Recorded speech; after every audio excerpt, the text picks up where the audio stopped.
Olá, bem-vindo a mais um episódio do Tabus.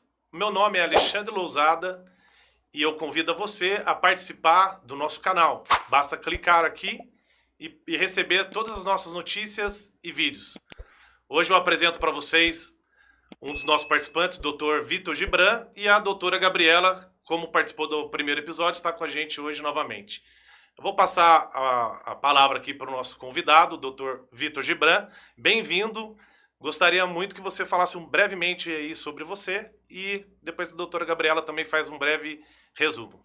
Obrigado, Alexandre. Muito feliz que eu estou aqui com vocês, aproveitando esse podcast, trazer muita informação aí sobre saúde sexual masculina. A gente sabe que o homem, no geral, ele tem uma dificuldade muito grande de procurar o médico, procurar o urologista. Às vezes tem medo de perguntar. Ninguém gosta de ficar perguntando sobre vida sexual para o amigo ali, mas é um assunto bastante importante a gente debater e é um assunto que o homem ele precisa ter o cuidado, saber a importância sobre esse assunto. Então, para quem não me conhece, eu sou urologista, a minha atuação ela é dedicada à saúde sexual masculina, eu trabalho ali muito com saúde sexual masculina e eu espero poder esclarecer aí várias dúvidas que o público mandou nas caixinhas de perguntas aí durante a semana e vamos bater esse bate-papo legal, é um prazer estar com vocês, com a Gabi, com o Alexandre e vamos responder bastante coisa legal. É isso aí. Doutora Gabriela. Oi, gente, tô eu aqui de novo.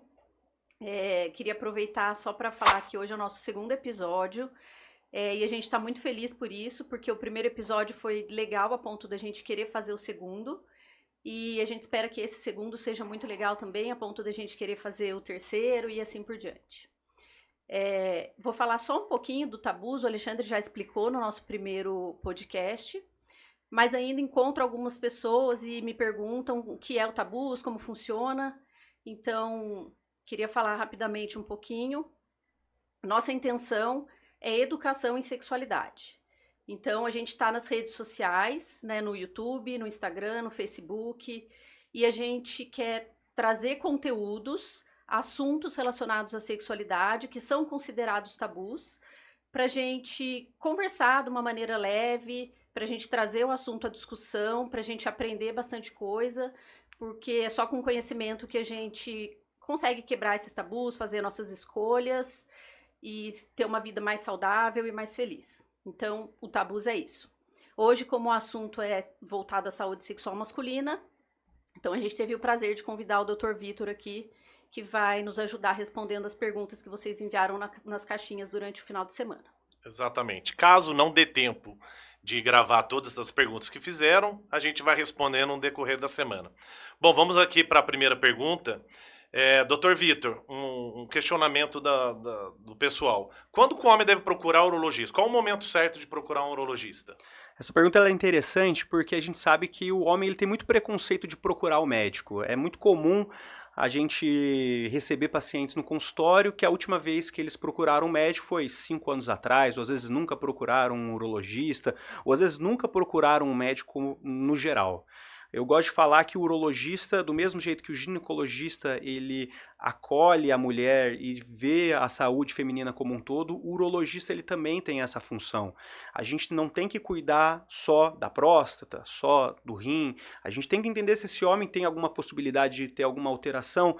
Às vezes ele está indicando algum problema no coração, às vezes ele está indicando um problema de diabetes, às vezes ele tem vários sinais ali que acabam se manifestando no que é o mais, talvez, que o homem considera o mais importante, que é a vida sexual. Então, no geral, a gente não tem uma data, quando especificamente que a gente procura o urologista. Para aqueles pacientes mais jovens, que a gente considera ali menos de 40 anos, o ideal é ele procurar o urologista, o ideal é ele procurar um médico, pelo menos um clínico geral, para poder ter uma avaliação como um todo, e se ele tiver alguma queixa voltada para a parte sexual, aí é interessante, ou urinária, ele procurar especificamente o urologista. Aqui, hoje, a gente está falando muito sobre saúde sexual masculina, mas é importante a gente lembrar que o urologista também é médico de mulher. No caso, as mulheres, a gente acaba tratando o sistema urinário feminino. Então, a gente está falando de rins, ureter, que é o canal que leva o xixi do rim para a bexiga, e bexiga, tá certo? Mas hoje, focando então na parte masculina, A grande maioria dos homens, a gente tem que ter uma data mesmo para procurar o urologista quando chega a partir dos 40 anos. Tá, então, antes dos 40 anos, só se tiver alguma Queixa ali, alguma coisa que chame a atenção. Muita gente procura urologista naquele momento de fazer o toque, né? Até é uma brincadeira isso em todos os homens, né? E essa é um uma tabu, dúvida, né? E isso é um tabu. Sim, com certeza. E todo mundo já foi lá no urologista, ele tem dedo grosso, dedo fino, já tomou dedada, já tomou dedada. Aí entra naquele um monte de piada que, na verdade, depende muito de homem para homem. Tem homem que às vezes leva isso mais na esportiva e tem gente que às vezes trava então a gente tem que ter a seriedade do assunto, mas tem que ter a tranquilidade que o negócio não é um bicho de 7 cabeças que nem geralmente a gente imagina. Por exemplo, o homem, então, ele... até pouco tempo atrás as pessoas ficavam muito na dúvida. E aí, procura nos 40, 50, 45, quanto que vai ter que fazer o exame do toque? Não vai. Então o que é interessante a gente entender? A próstata, a gente tem alguns tipos de problema que podem acontecer na próstata. Eu gosto de classificar ali em 3 principais problemas. A gente tem a inflamação da próstata, a gente tem o aumento da próstata por causa da idade e a gente tem o câncer de próstata. O problema principal é o câncer de próstata, que não dá sintomas na grande maioria das vezes. Entendi.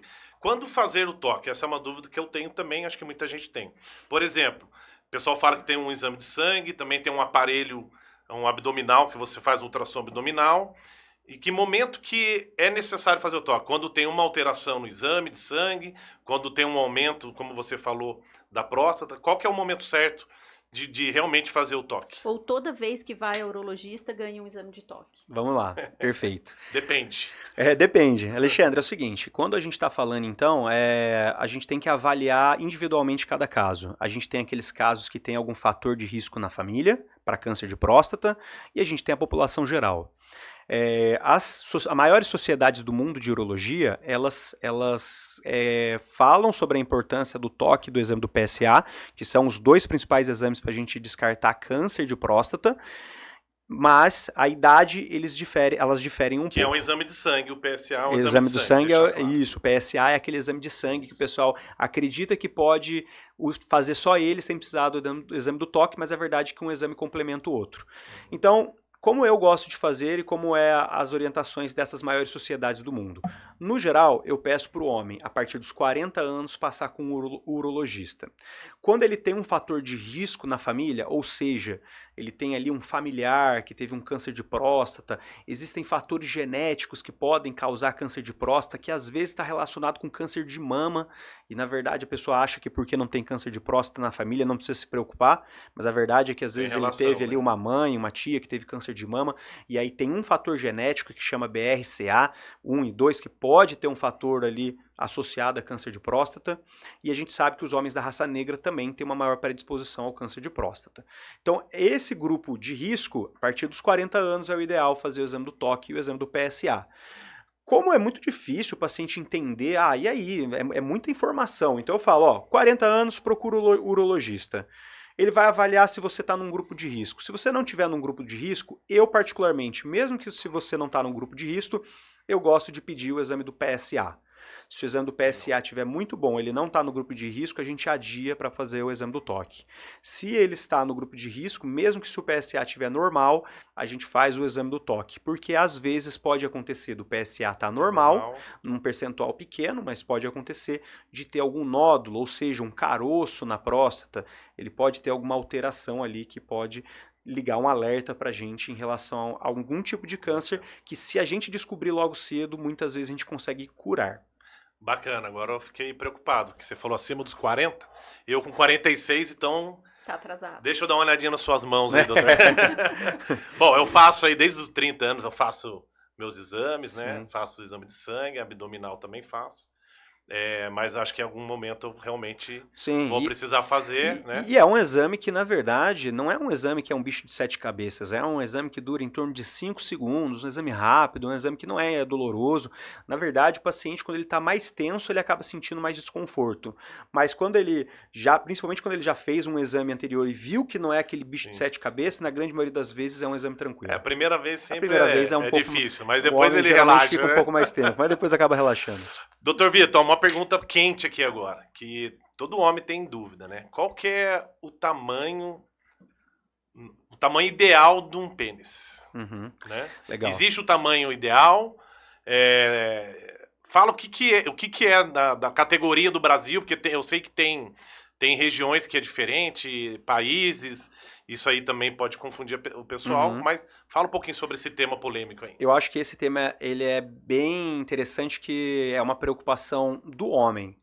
E aí eu queria até pedir para a Gabi falar um pouquinho o que ela percebe com os pacientes dela, que a gente fala que o consultório médico é um confessionário. Com Então, certeza. o que as mulheres falam aí sobre essa questão aí de tamanho de pênis e satisfação? A dúvida dos homens. Responda.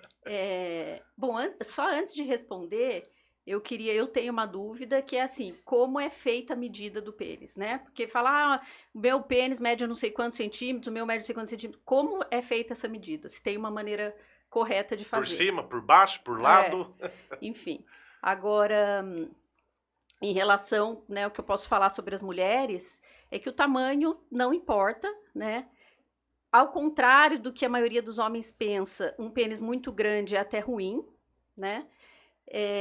Tem uma frase que a gente estava aqui conversando antes, então a vagina ela é democrática, ela é um órgão muscular e elástico, então ela se adapta a qualquer tamanho de pênis.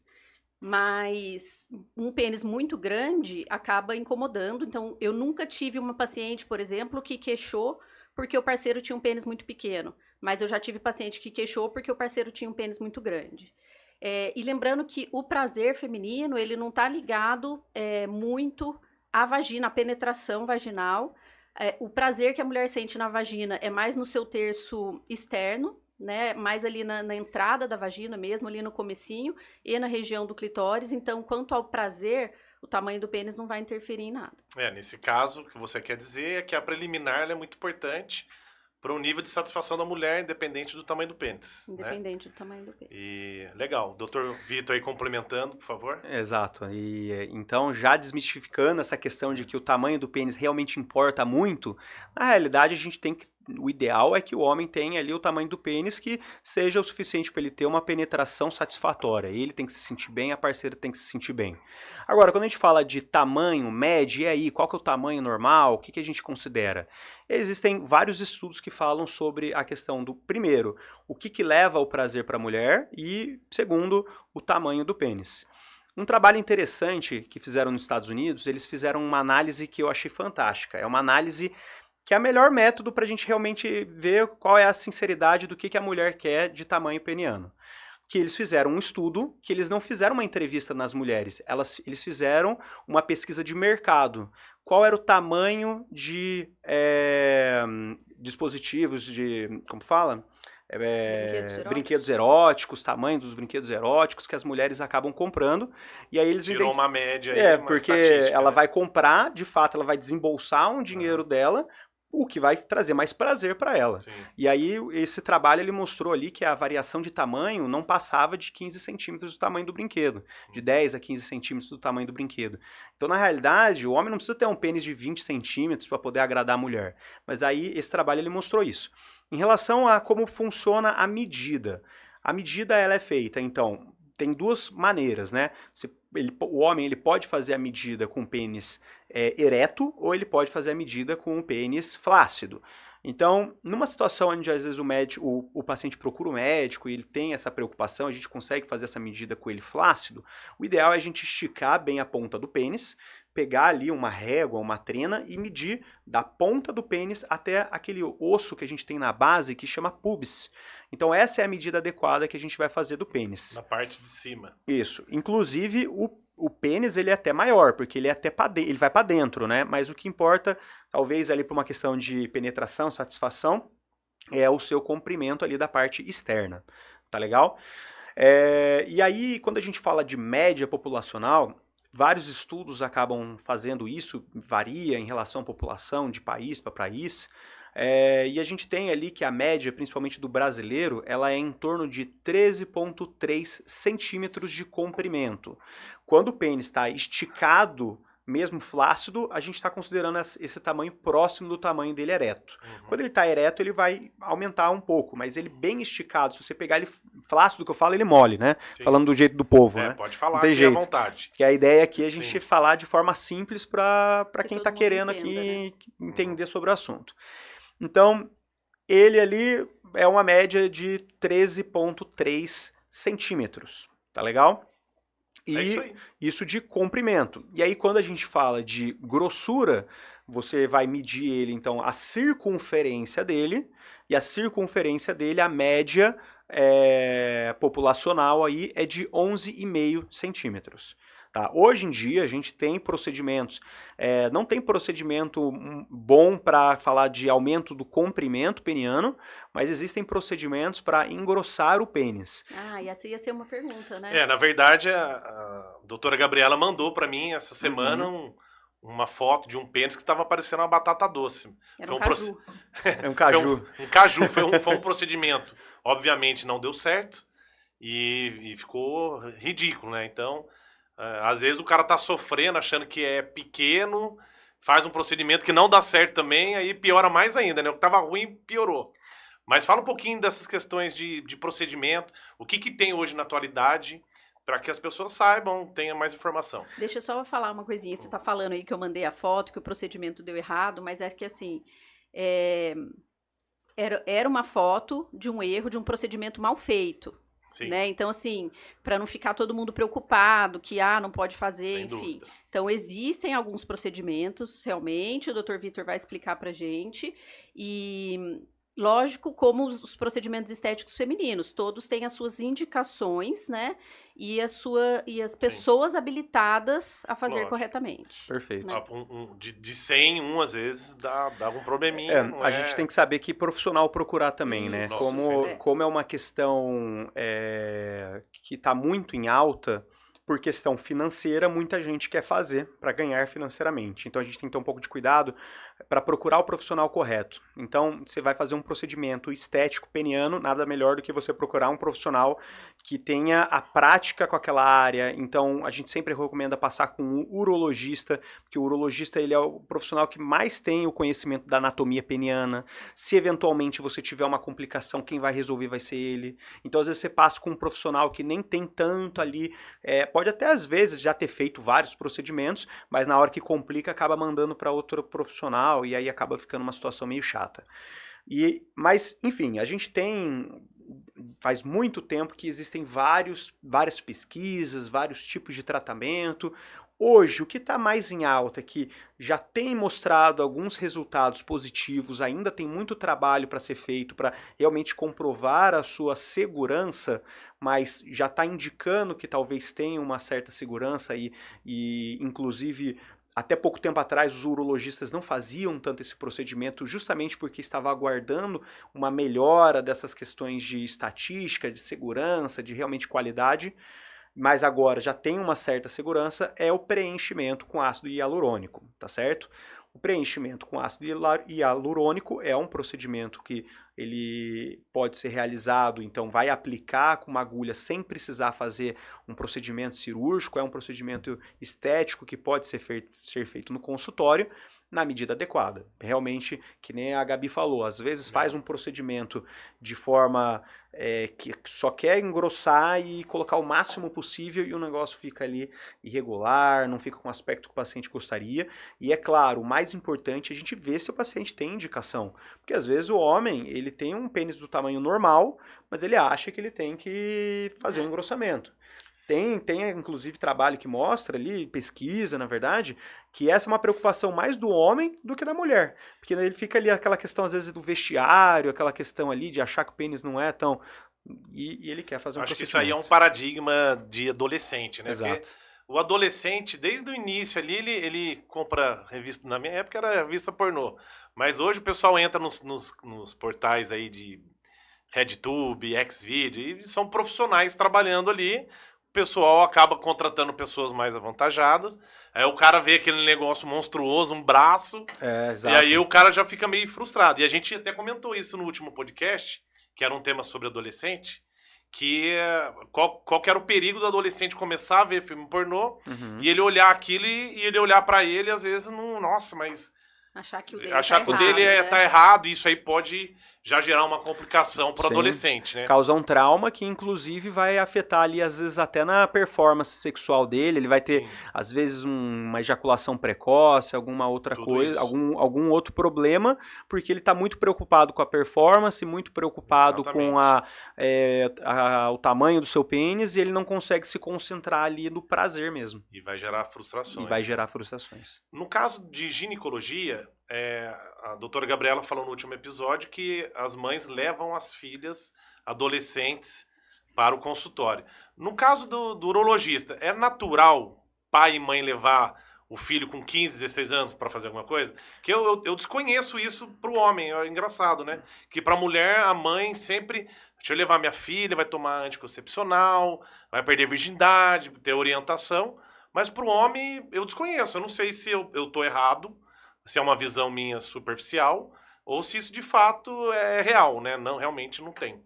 Não é uma prática comum, Uhum. mas é uma prática interessante. Pelo menos quando o garoto ali, ele tá passando pela puberdade, ele tem uma vergonha, às vezes ele não vai querer que a mãe fique olhando o pênis, ou às vezes até mesmo o pai, ele não quer que... Então, é interessante, tem até uma campanha da Sociedade Brasileira de Urologia, que é o Vem Pro Uro, que é uma campanha para poder conscientizar os pais a levarem os seus filhos, os seus adolescentes ao urologista, pelo menos para fazer uma avaliação se está tudo em ordem. Ver se está tendo um tamanho de crescimento do testículo, do pênis adequado, se ele não tem nenhuma alteração relacionada ali a essa questão. Inclusive, é muito bacana porque... Quando os pais, dependendo, é claro, a gente depende da idade, a questão de examinar, a gente sempre deixa a opção para os pais e para o adolescente se ele quer ser examinado sozinho ou não. Uhum. Mas é muito interessante até para a gente poder conversar sobre outras coisas que provavelmente o garoto ele não vai conversar com os pais. Não vai falar. Então, geralmente a hora que acaba que ele fala se com o sente amigo, mais... mas não fala com os pais. Exato, Né? às vezes na hora que os pais conseguem dar abertura pro filho sair, sair e deixar o filho à vontade ali para conversar, a gente consegue abordar sobre questões de risco para aquele jovem, né? Questão de envolvimento com drogas, consumo de álcool, se há alguma prática sexual ou se há alguma prática de risco. Então a conscientização do uso do preservativo. A gente não quer estimular ninguém a ter a prática sexual, mas é uma realidade que eles vão, em algum momento, procurar uma vida sexual. Então nada melhor do que conversar com os pais e se não tiver tendo essa abertura para conversar com os pais, pelo menos ter a abertura de conversar com algum profissional que vai dar segurança para ele em relação a quais são os principais riscos. Informações corretas, né? Porque, como o Alexandre falou, às vezes eles vão buscar isso na internet. Exato. Né? E aí podem achar. E aí, infelizmente, vai achar muito conteúdo errado. Inadequado. Em cima disso aqui, eu tô abrindo mais 2 perguntas agora, que eu vou aproveitar que eu acho muito pertinente, né? Voltado adolescente. E essa pergunta não tinha aqui, mas eu acho que é legal. E quando eu era molecão, a gente ficava conversando com os amigos. Você tem fimose, você tem fimose. Então, às vezes, para a mãe que está aqui, para o pai, ou até o adolescente, o que é a fimose? Uhum. E quando tem que fazer aquela pequena cirurgia para melhorar? Fala um pouquinho sobre isso, por favor. A fimose ela é um estreitamento da pele que recobre o pênis. A gente tem uma pele que recobre o pênis ali, a cabeça do pênis, que a gente chama de prepúcio.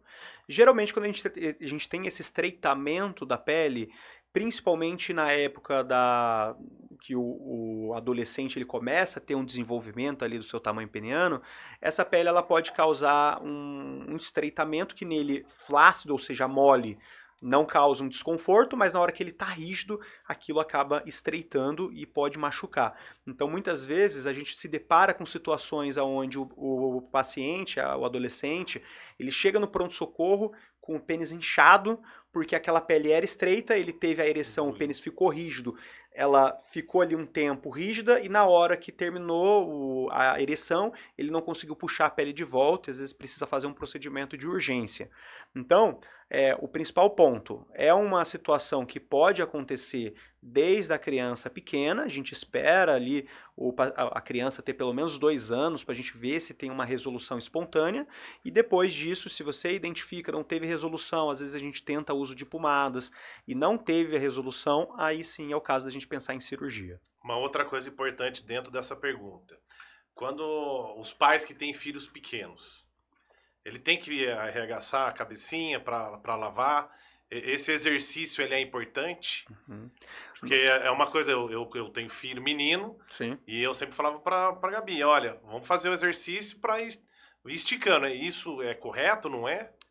É interessante, eu tenho, na verdade, né, o professor, ele nunca deixa de ser professor, né? Eu lembro de um professor da época da faculdade, da época da residência, que ele falava, que ele brincava, deixe o prepúcio em paz. Na verdade, assim, quando a criança é muito pequena, se você ficar puxando muito, às vezes vai ser mais traumático, você vai causar ali um machucado, e esse machucado vai estreitar, e aí sim pode piorar uma fimose. Tá certo. Mas no geral, a partir desses 2 anos que eu comentei, ou então se já consegue puxar, é sempre bom puxar essa pele, tentar fazer a higiene ali, com água, sabonete Essa neutro. informação é muito importante para os pais aí. Para justamente prevenir, às vezes, episódios de infecção de urina, ou às vezes até um processo de inflamação. Então, a gente tem que puxar conforme é possível. Não pode ser algo traumático. Puxou, conseguiu expor, lava.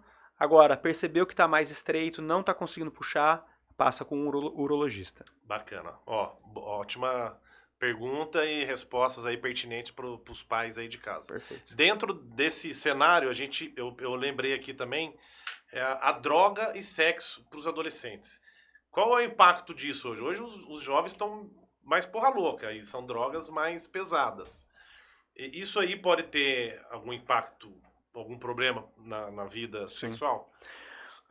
A questão da exposição às drogas e ao fato do adolescente, no geral, na grande maioria das vezes, quando o homem está começando a sua vida sexual, ele já tem uma certa insegurança. A insegurança que o homem tem vai causar uma certa dificuldade, às vezes, durante a relação. Então, naturalmente, às vezes ele não está se sentindo muito à vontade, ele já vai ter um medo de falhar e, às vezes, broxar, dizendo aí na linguagem popular. E aí, na hora que ele tem essa preocupação, ele acaba perdendo aí a ereção. E aí isso é um problema porque muitas vezes o jovem já é preocupado com isso, na hora que coloca um preservativo, acaba tendo ali realmente uma preocupação disso. Então é muito comum a gente ver eles tendo essa questão de não querer usar o preservativo.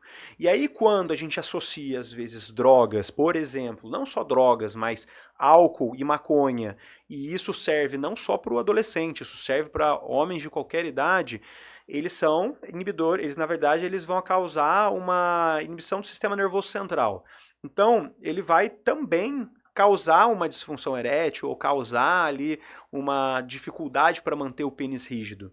Então você associa um adolescente que já tem às vezes uma autoestima às vezes um pouco prejudicada, já está preocupado com a performance, às vezes consome álcool, consome drogas, isso vai causar ainda mais dificuldade para manter a rigidez e aí que ele muitas vezes acaba não querendo usar o preservativo e aí que ele se expõe aos riscos das doenças sexualmente transmissíveis, né? Exatamente. As infecções sexualmente transmissíveis.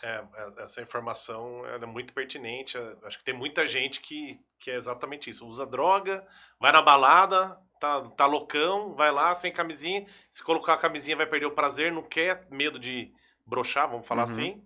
E aí acaba engravidando, acaba tendo as doenças sexualmente. E aí eu peço a licença até para poder perguntar para a Gabi, né? E porque às vezes, no caso, as meninas que vão ter que cobrar muitas vezes essa questão do uso do preservativo, né? Na prática, como que você sente isso?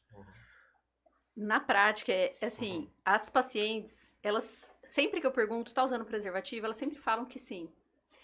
Inclusive as adolescentes. Então, na prática, a resposta delas sempre é essa.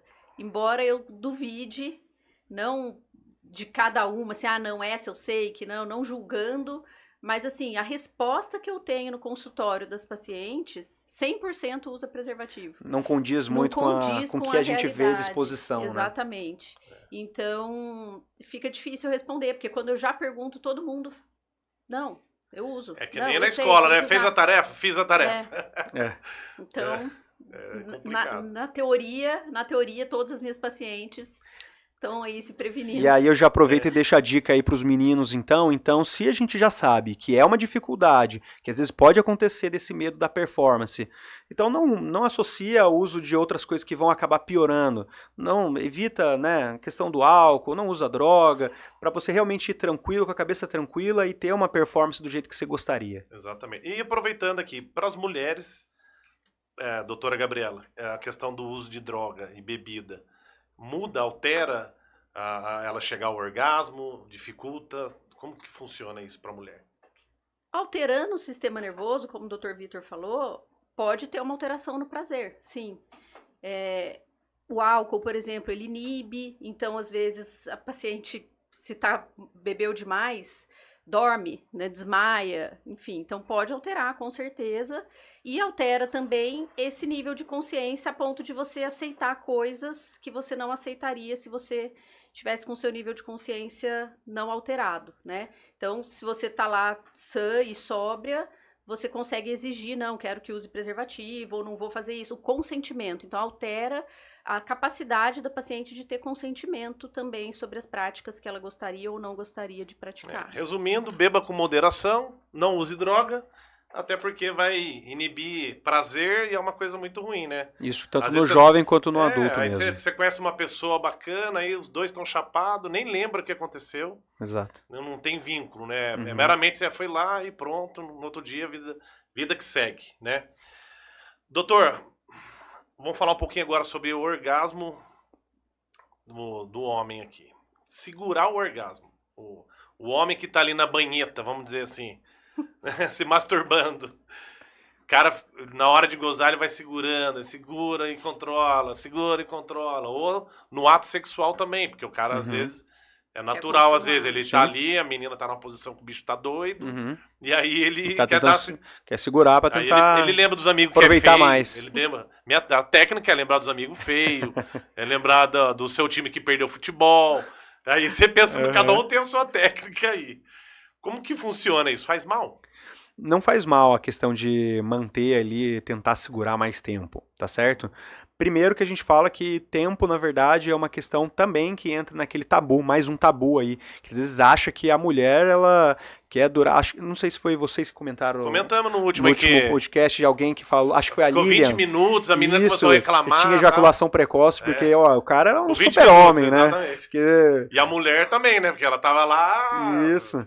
E na verdade não tem essa questão do tempo, mas se o homem tá aproveitando, tá prazeroso, ele quer durar mais tempo, e também é uma das coisas que a gente pode até pensar aí sobre a questão da ejaculação precoce, segurar a ejaculação, o orgasmo, ele não é prejudicial.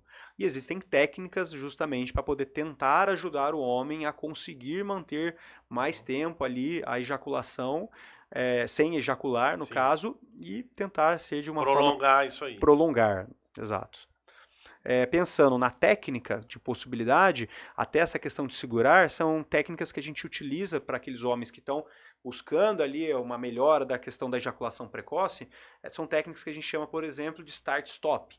Então isso serve tanto para masturbação quanto numa relação. Então, por exemplo, se o homem ele está ali tentando melhorar essa questão do tempo, ele pode fazer isso com a sua parceira. Começa quando ele está próximo de ejacular, ele segura, tenta segurar, e aí depois que ele percebeu que ele retomou o controle, ele volta a fazer os movimentos, e assim por diante. Vou fazer um comentário engraçado. Doutor, quem nunca segurou assim e falou, não mexe? Não mexe. Para, não respira, só. Senão, não mexe. Foi. Quem nunca passou por isso, erga a mão aí. Isso aí é exato. Isso aí é legal, hein? Tem que com falar. certeza, aqui, tem que falar, porque é verdade. Aqui no podcast a gente solta umas dessa porque a gente trata de saúde sexual com um ar bem descontraído. Porque falar sobre esse tema é polêmico, as pessoas têm vergonha. Tem pessoas que têm até medo de seguir pessoas que falam sobre isso, que vai achar que é prostituição, questão de religião. E a gente está aqui, nada mais, trazendo conteúdo... Pra falar de forma descontraída, exatamente, tratar sobre saúde sexual, qualidade de vida, de uma forma descontraída. Agora eu vou para a pergunta mais feita durante todos os tempos do Tabus. Pergunta de homem, que é a ejaculação precoce. Eu acho que a gente teve aí, nos últimos 30 dias, pelo menos umas 40 pessoas perguntando, como que é a ejaculação precoce, quais os procedimentos para melhorar, o que que faz, camisinha que retarda, usa creme que tira o prazer, fala um pouco sobre Perfeito. ejaculação precoce. Então, ejaculação precoce, estatisticamente, a gente fala aí que afeta 30% dos homens, então é muito prevalente, e desses 30%, às vezes eles ainda têm associados a outros problemas sexuais, tá?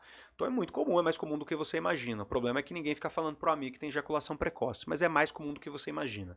Se você tem esse tipo de problema, é importante primeiro você entender que, na grande maioria das vezes, tem muito o lado psicológico associado. Muitas vezes o homem ele tem aquela questão de uma ansiedade muito grande, que às vezes afeta não só a vida sexual, mas também, às vezes, outras coisas do dia a dia, trabalho, relação com a família, acaba que cria ali e é importante um mal-estar, e é importante ele tentar apresentar ali um autoconhecimento, seja através de conteúdo como esse que a gente traz aqui, ou até mesmo passando com um médico, um urologista, para trazer mais informação para ele. Então, ejaculação precoce não é um homem que demora 10 minutos para ejacular, ele não tem ejaculação precoce. Tem um tempo que defina? Tem muita contradição sobre isso de fontes de sociedades diferentes. Então tem lugar que fala sobre menos de 2 minutos, tem lugar que fala sobre a questão de a quantidade de movimentos. Eu não me apego tanto ao tempo. Porque eu acho que o principal não é mesmo o tempo, né? Como a gente está falando, que como a gente citou no podcast passado, o cara falou que tinha ejaculação precoce, foi ver, na verdade, durava 20 minutos. Eu acho que é a questão da satisfação, né? Às vezes... demorou ali 2 minutos, mas ficou todo mundo satisfeito? O casal tá satisfeito? Ótimo, né? O cara ficou meia hora ali e namorando. Assim, já a menina às vezes já até teve orgasmo e aí o acha cara vai que lá ele tem que durar e mais. Né? Então não. É bem relativo, isso aí acho que é individual de cada um, né? Muito individual. E aí é uma questão que o mais importante é ele se ater à questão do que é prazeroso para ele. A primeira coisa que eu tento trazer para meus pacientes quando eles passam comigo no consultório é a gente trazer uma melhora comparativa. Não vai ser uma coisa que, se ele ejacula às vezes antes de ter a penetração, ele não tem que se ater a daqui a um mês ele está durando 20 minutos, porque quem promete respostas muito rápidas. Sim. Então isso é uma coisa que a gente tem que até tomar cuidado, porque a gente encontra muita coisa errada, muito conteúdo, muito remédio que às vezes promete, com isso aqui você vai durar 40 minutos, com essa técnica coisas milagrosas, que na verdade não é assim. O homem ele tem que ter... Frustra muito, a gente percebe isso. Então a gente tem que entender os pilares do problema, principalmente a questão de ansiedade. Então, se a gente está falando sobre uma melhora progressiva a longo prazo, se a gente consegue alinhar as expectativas, ele entende que é uma questão muitas vezes psicológica, se ele tem indicação e ele consegue fazer ali uma questão de terapia, com o tempo ele vai apresentando uma melhora. Então, eu tenho pacientes que às vezes ele falava para mim que durava 2 minutos e ele passou de durar de 2 para 4 minutos. E ele ficou muito satisfeito com isso. Ao mesmo tempo, ele ficava preocupado em relação à questão da parceria, e aí eu falei para ele, calma, porque não significa que você ejacula rápido que a mulher não vai ter prazer. Porque a mulher, e aí até é legal para a Gabi falar sobre isso, a relação para ela não começa na penetração. Não. Aliás, começa quando você lava a louça de manhã. Vou lavar a louça. Começa no bom dia, começa no agrado logo ali cedo. A mulher, ela não é igual o homem, que o homem ele chega ali, às vezes ele acha que ele vai apertar ali um botãozinho, ligou e tá pronto para a relação. A mulher, é importante essa questão a questão do trato, sobre a questão mas depois que eles começam a relação, é muito importante a questão das preliminares, que para o homem, às vezes, a preliminar, às vezes ele acha que não é tão importante, para a mulher, principalmente para quem está às vezes é o mais importante, né? Exato, para quem está tendo essa dificuldade da ejaculação precoce, a melhor forma dele diminuir a pressão nas costas em relação a... Porque a maior preocupação do homem é a mulher não estar satisfeita. Então, se ele consegue satisfazer ela, então ele capricha nas preliminares, ele consegue melhorar a satisfação dela, porque aí ela consegue chegar ao orgasmo, mesmo que ele acabe tendo ejaculação rápida, ele consegue aliviar a cabeça para tratar a ejaculação precoce. Não estou falando que ele tem que se conformar que vai ser o resto da vida com 2 minutos, mas ele consegue ter tempo para trabalhar as técnicas, existem com tranquilidade, sabendo que a parceria está satisfeita. Existem exercícios até de fisioterapia que você consegue com o tempo, melhorando o tempo que ele demora para ejacular, e ao mesmo tempo a mulher ela está tendo prazer e ele não está preocupado com isso, para resolver isso da noite para o dia. Avaliando você falando e a doutora falando, a gente vê que o diálogo, mais uma vez, é fundamental no casal, né? E então, para a mulher, assim, preliminar é isso. Preliminar começa quando você tá lavando a louça de manhã, começa porque mandou uma mensagem de bom dia. Preliminar é isso. Encostou, chegou, deu um beijo, um abraço, já começou o sexo. E, então, não começa na penetração. E não termina quando goza. Nem quando o homem goza e nem quando a mulher goza. Então, para a mulher é muito mais tranquilo. Então, pessoal, você que tá aí em casa aí escutando, pegou a dica aí dos 2 profissionais, converse com sua mulher, converse com seu marido, namorado. Se tem algum problema, vamos fazer algo diferente, já vamos mudar. Pega às vezes um filminho ali para fazer um esquenta, põe um filme erótico, brinca durante o dia, passa a mão, aquele... Você viu que tá rolando um videozinho bacana aí? Não cheguei a ver. O cara chega, a menina passa assim do lado do namorado, para na cozinha, aí ele vai dar um tapa na bunda dela, aí aparece vários famosos assim, ó, só fazendo a movimentação, tipo, dá um tapinha na bunda da sua mulher, passa a mão nela. Sendo com respeito, carinho, e ela se sentindo à vontade com isso também. Dá um beijo de manhã, dá um beijinho no pescocinho, fala, nossa, tá gostosa hoje. À noite pode ser que rola alguma coisa. Fugir da rotina, tentar criar rotinas principalmente para quem tem relacionamento duradouro, tem que ter essas criatividades pra chegar à noite e tá mais gostoso. Com certeza. Sexo todo dia. Ontem, acho que foi anteontem, na UOL, eu vi uma reportagem de uma mulher questionando sobre fazer sexo todo dia. Se fazia mal ou não. Eu achei um pouco absurdo. Acho que sexo é saúde. Mas fala um pouquinho disso, que às vezes a pessoa acha que o marido querer transar todo dia, ou às vezes a mulher querer transar todo dia, acho que é doente. Fala um pouco sobre isso, né? Que é importante. A questão de ter, seja masturbação ou seja relação sexual todos os dias, a gente tem que alinhar dependendo de cada paciente e se isso causa uma angústia ou não.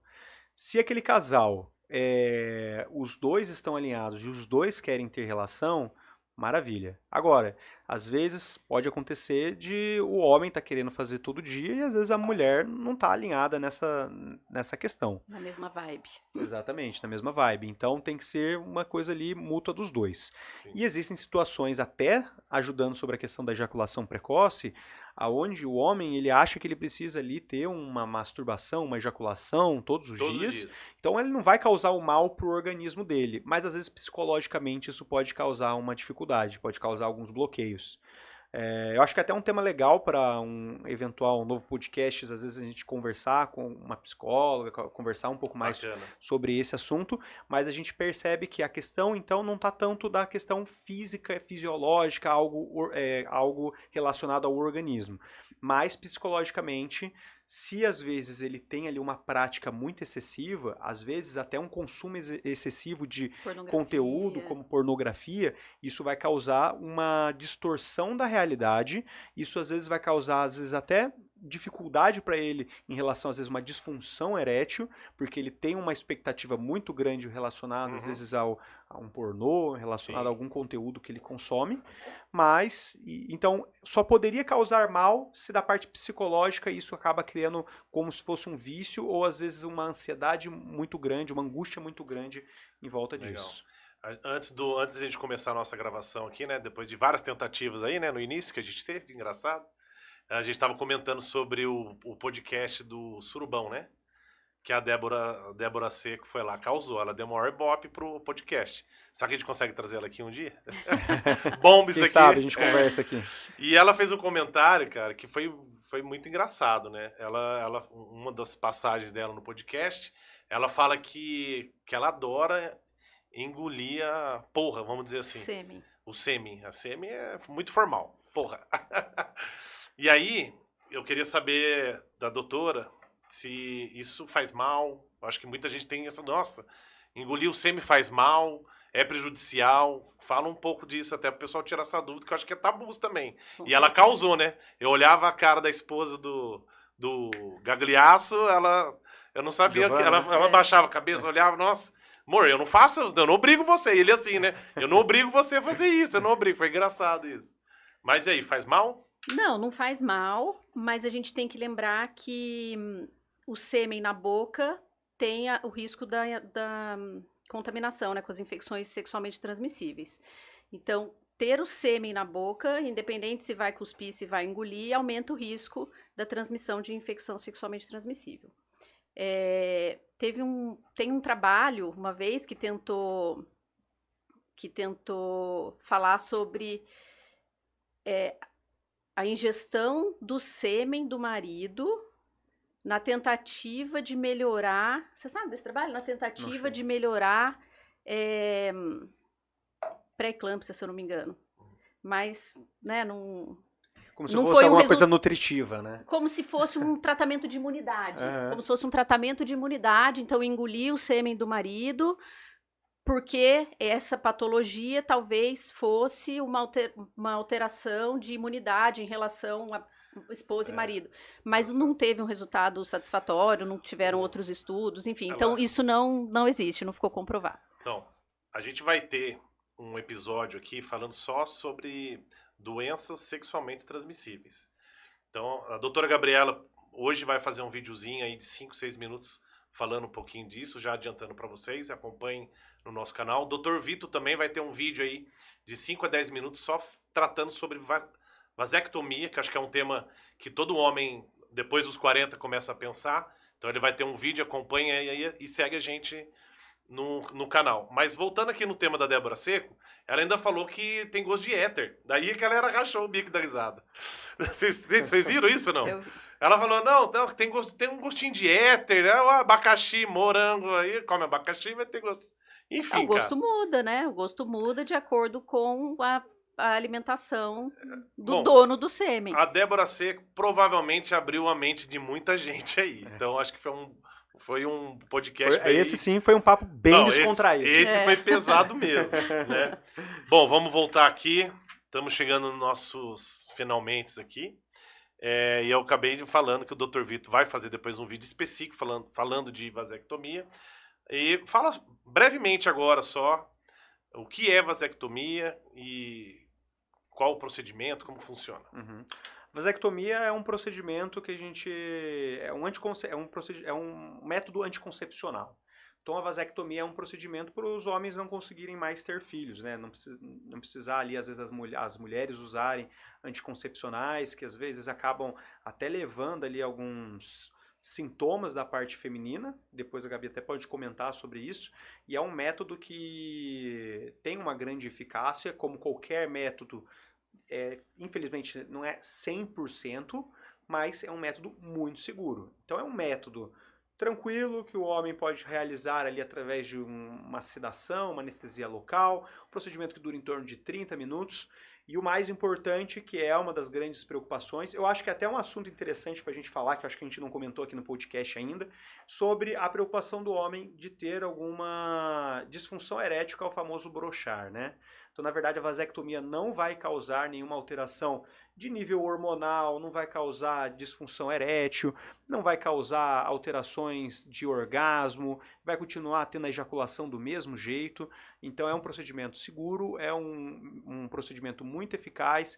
A preocupação se pode acontecer de engravidar depois, estatisticamente, existe a possibilidade dos caninhos que a gente corta para interromper a passagem do espermatozoide, ele ter uma reversão espontânea, significa ele reconectar sozinho, mas essa chance é de 0,05%, significa 1 a cada 2.000 homens.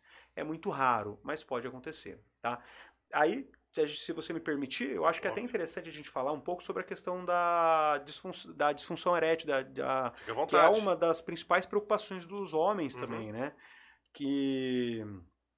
Então, existem vários tipos de disfunção... Desculpa, vou tomar uma água aqui. Só. Vai lá, fica à vontade aí. Existem vários tipos de disfunção sexual, de disfunção erétil. e a gente tem que entender que existe a disfunção erétil causada por um fator psicogênico, que é associado à parte psicológica, e existem aqueles fatores que a gente chama de fatores orgânicos, que podem ser causados por problemas específicos no nosso corpo, como, por exemplo, baixo nível de testosterona, uma diabetes descontrolada, uma pressão alta, a própria questão com o tempo, com a idade. Então são coisas interessantes aí que a gente precisa se atentar. Perfeito. Ó, lembrando que vai ter um vídeo exclusivo falando sobre esse tema no nosso canal, então acompanhe depois que o Dr. Vitor vai explanar todas essas dúvidas. Está chegando no final, a gente tem uma última pergunta que eu acho que todos os homens têm curiosidade, ou já usou, ou quem usou fala que não usou, que não precisa. São os remédios aí para ereção prolongada, Viagra, Tadalafila, Cialis, creminho do mel, não tem um negocinho aí? Tem vários tipos, pessoal. Tem. Tenta usar para ver se resolve. Exatamente. Então, fala um pouquinho sobre isso aí. Isso hoje é normal? Isso pode causar algum problema a longo prazo? Fala um pouco. Legal.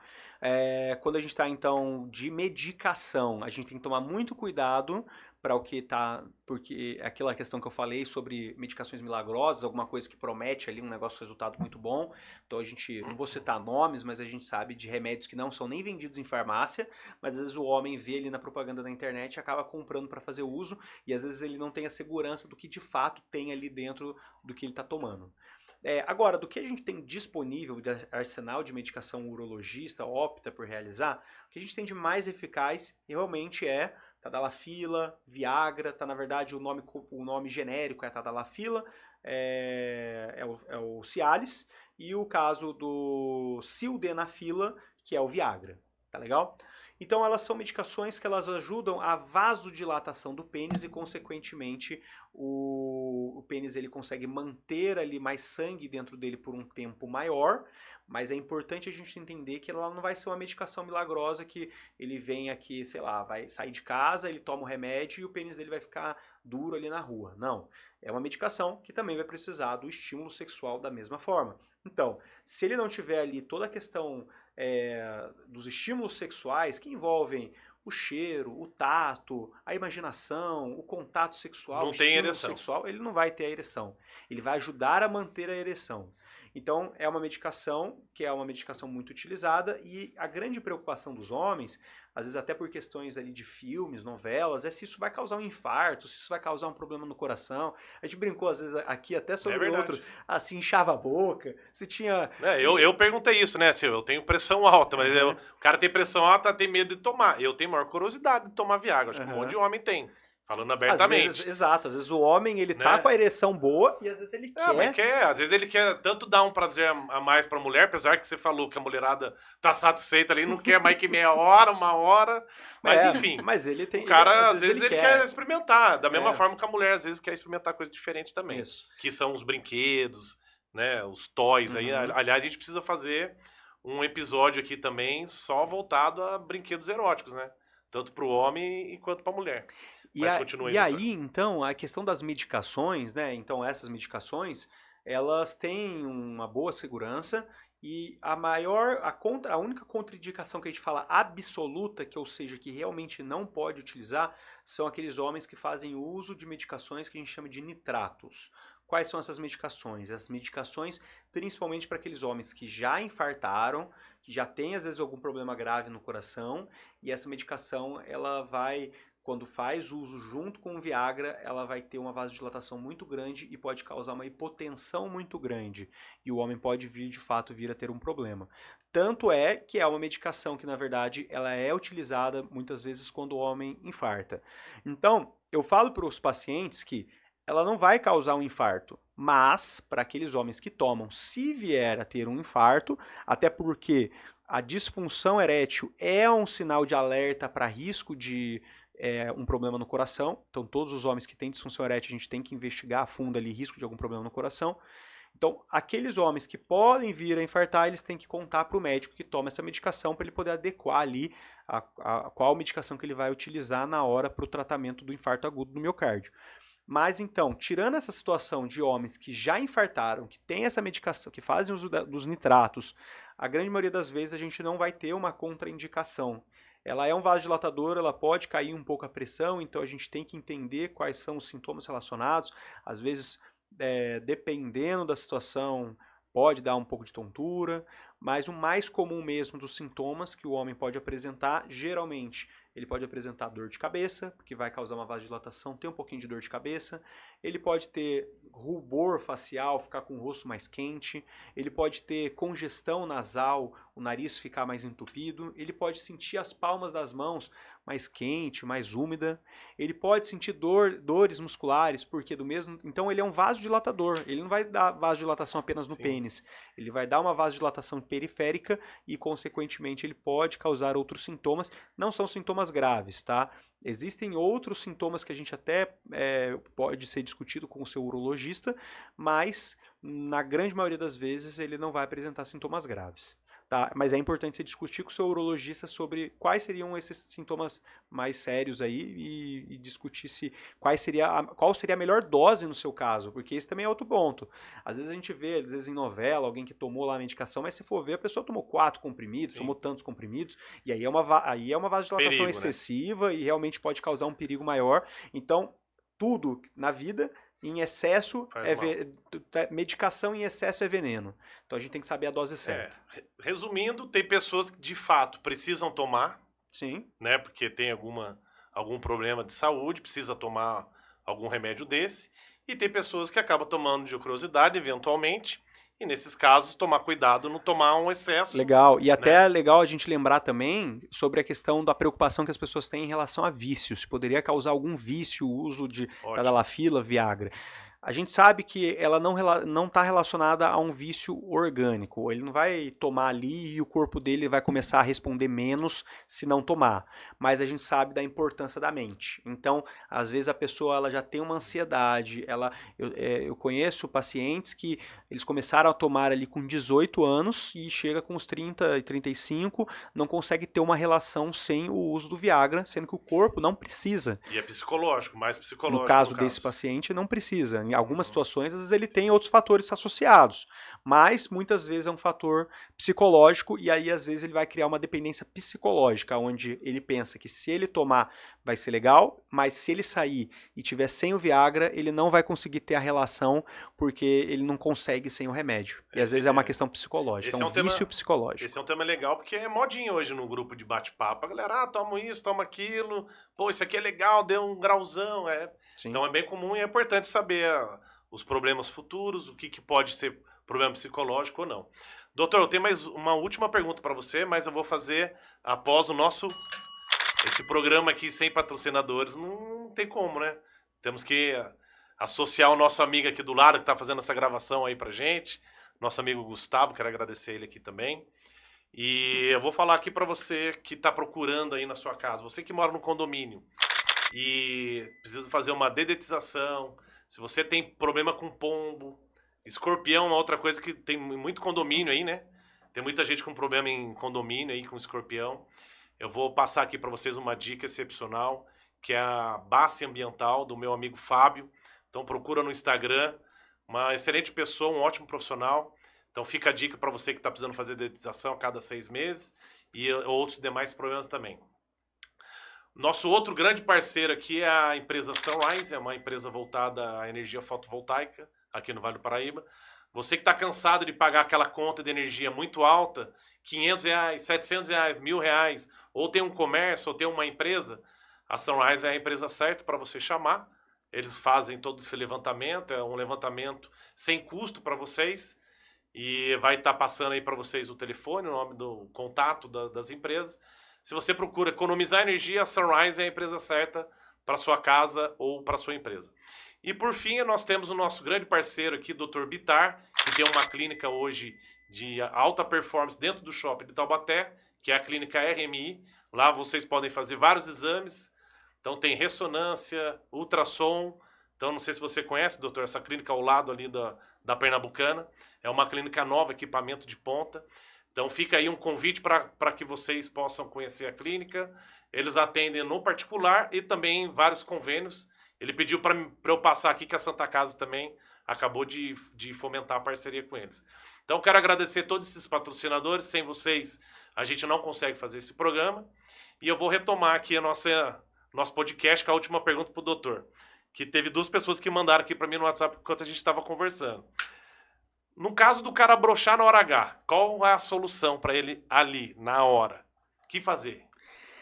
Olha, eu tive recentemente num congresso, a Lilian e a doutora Gabriela estavam comigo lá nesse congresso, e eu achei muito interessante que a maior parte das vezes essa questão do broxar ali na hora H está muito relacionada à questão psicológica que a gente já frisou aqui.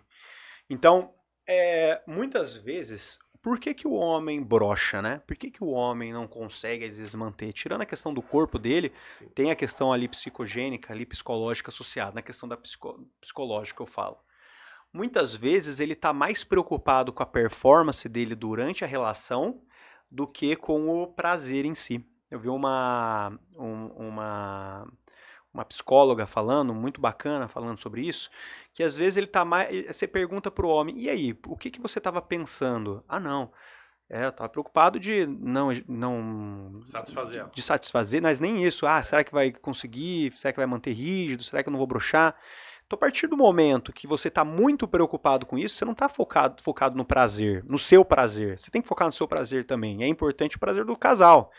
Então, o primeiro ponto, se tá na hora H, aconteceu de broxar, você tem que, primeiro, um diálogo aberto com a sua parceira, parceiro, parceira, pra você poder conseguir se sentir à vontade para retomar ali a relação, e você focar na erotização da relação. Você não está preocupado no pênis, se o pênis está rígido. Você tem que estar preocupado, na verdade você não tem que estar preocupado, você tem que estar sentindo ali o toque. Você tem que curtir o momento. Você tem que curtir o momento, você tem que estar sentindo não preocupado com a sua performance, e sim com o que Deixa você... rolar, deixa Exato, rolar. sim, e sim o que você está sentindo de prazer ali na hora. A partir do momento que você desliga isso e não fica preocupado em relação a se seu pênis vai falhar ou não, ele naturalmente ele vai funcionar sem você ficar tendo essa preocupação.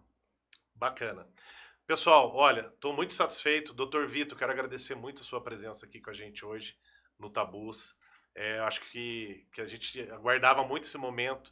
Eram muitas perguntas e o segundo episódio tinha que ser com o urologista. Então, eu quero agradecer. Você faz parte integrante aí do nosso Tabus, né? Além dos outros profissionais que nós temos, eu quero agradecer eles também.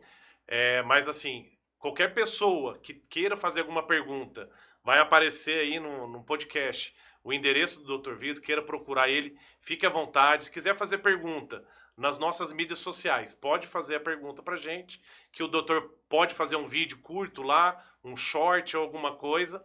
E lembrando que ele vai fazer um vídeo aí de 5 a 10 minutos explicando todo o processo de vasectomia, que eu acho que é um tema de dúvida para todo mundo. Quero agradecer a doutora Gabriela mais uma vez aqui com a gente, está sempre.